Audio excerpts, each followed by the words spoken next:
ইউরোপের একটা residence card পাওয়া প্রতিটা প্রবাসীর স্বপ্ন। আর সেই স্বপ্নটা হাতে এসে ধরা দেয় এরকম একটা খামের মাধ্যমে। আর সেই খামটা যখন এভাবে খোলা হয় তখন কিন্তু এরকম একটা লেটার পাওয়া যায়। তো লেটারের সাথে অ্যাটাচ করা থাকে আসলে সেই রেসিডেন্স পারমিট, সেই স্বপ্নের রেসিডেন্স পারমিটটি। তো যখন সেই রেসিডেন্স পারমিটটি পাওয়া যায় তখন হয়তোবা অনেকের ক্ষেত্রে দেখা যায় যে কিছু ইনফরমেশন ভুল থাকতে পারে, তখন কিন্তু খারাপ লাগাটা স্বাভাবিক। তো ভয়ের কিছু নেই, আজকে আমি এই ভিডিওতে দেখাবো আপনাদেরকে যে কিভাবে আপনি সেই ভয়কে জয় করবেন, কিভাবে আপনার ইনফরমেশনগুলো যদি ভুল থাকে কিভাবে আপনি সংশোধন করবেন। তো ফার্স্ট অফ অল দুইভাবে সংশোধন করা যায় আপনার রেসিডেন্স পারমিটে যদি কোনো ইনফরমেশন ভুল থাকে।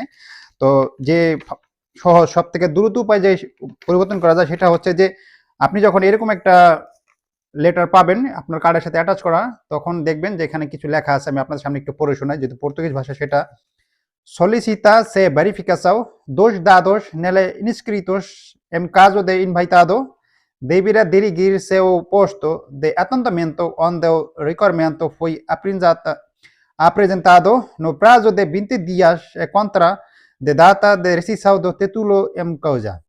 এটা যদি আমি বাংলা ভাষায় আপনাদেরকে একটু ট্রান্সলেট করি তাহলে দাঁড়াচ্ছে যে আপনি যাচাই করুন আপনার রেসিডেন্স পারমিট ইস্যু করার পর কোনো ভুল ত্রুটি আছে কিনা বা আপনার ইনফরমেশনে কোনো আনঅথেন্টিকেট আছে কিনা। যদি আপনার ইনফরমেশন ভুল থাকে তাহলে এই লেটারটি হাতে পাওয়ার 20 কর্মদিবসের ভিতর আপনি যেখানে আপনার ফাইল জমা দিয়েছেন, মানে যে আমাতে গিয়ে আপনি বায়োমেট্রিক দিয়েছেন অথবা আপনার ফাইল জমা দিয়েছেন সেই আমাতে যোগাযোগ করুন 20 কর্মদিবসের ভিতর।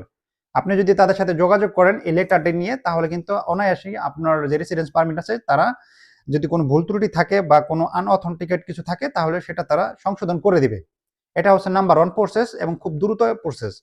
নাম্বার 2 প্রসেস সেটা হচ্ছে IMR contact form fill up করে, সেটা কিন্তু একটা লেন্দি প্রসেস। তো আমি সেই প্রসেসটা আপনাদের দেখাচ্ছি আপনারা কিভাবে কি করবেন।